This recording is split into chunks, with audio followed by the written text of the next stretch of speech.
আরে বোন, তুমি কি এই গানটার মানে বুঝবে? বাচ্চা মেয়ে বরঞ্চ গিয়ে বাড়িতে পড়তে বসে যাও। এই গানটা বড় বড় দিদিদের আর দাদাদের ভিডিও করার একমাত্র অধিকার আছে। এই গানের মর্মটাই শুধুমাত্র ওরাই বুঝবে। তুমি বরঞ্চ এখন গিয়ে দুধ হরলিক্স খেয়ে আর স্কুলে চলে যাও। পাগলামো বেশি করো না, হ্যাঁ?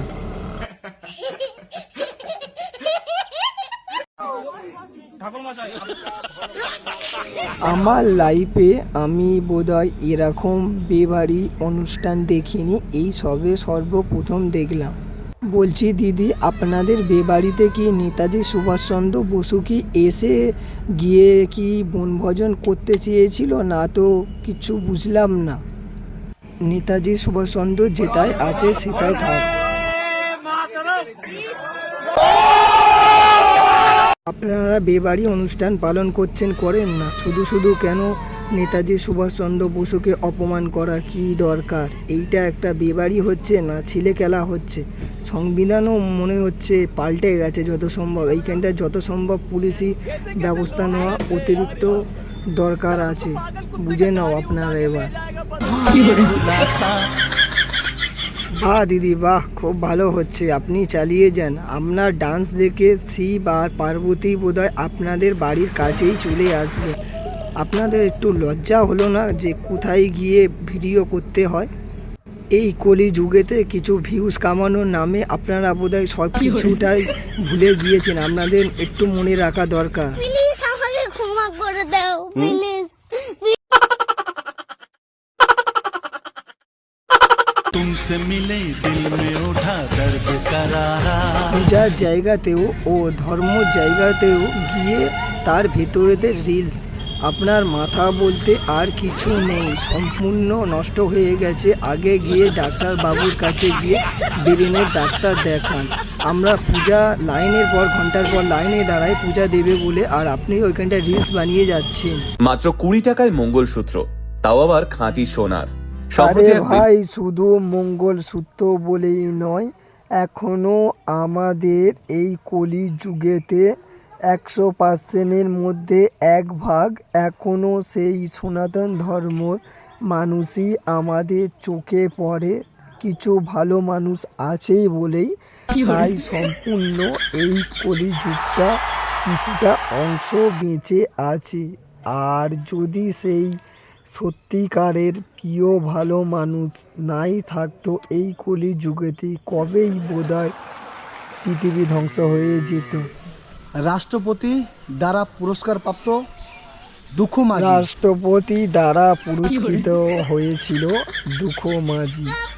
এই কথাটাই আপনারা কে না জানে, সেই কারণে আমি আর তাদের ঘরটা ও বাড়িটা কোন জায়গাটায় আমি আর নতুন করে কিছু বললাম না।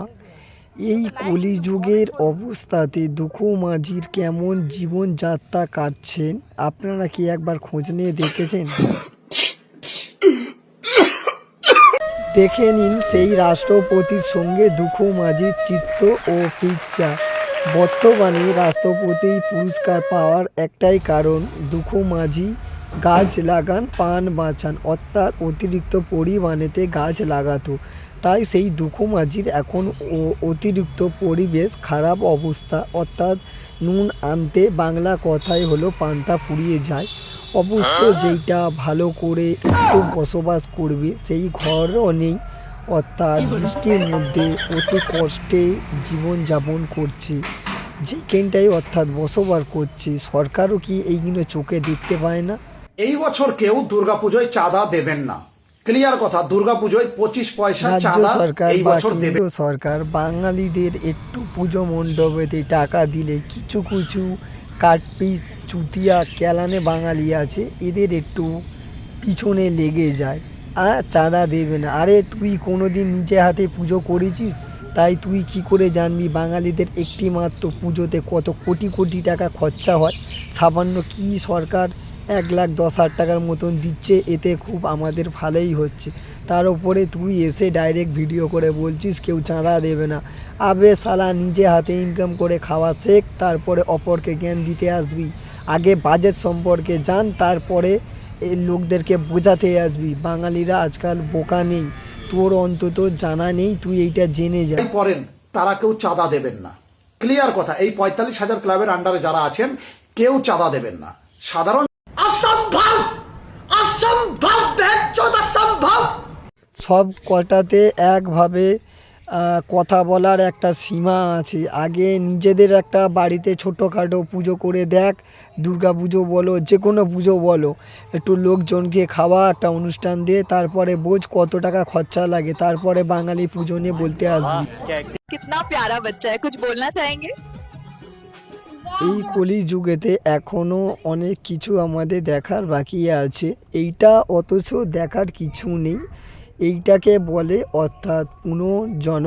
অর্থাৎ এই যে শিশুটি আগে অর্থাৎ ভালো ফল করেছিল বলেই অর্থাৎ এই যুগেতে আবারও জন্মগ্রহণ নিয়েছে। জয় জোহার, জয় আদিবাসী।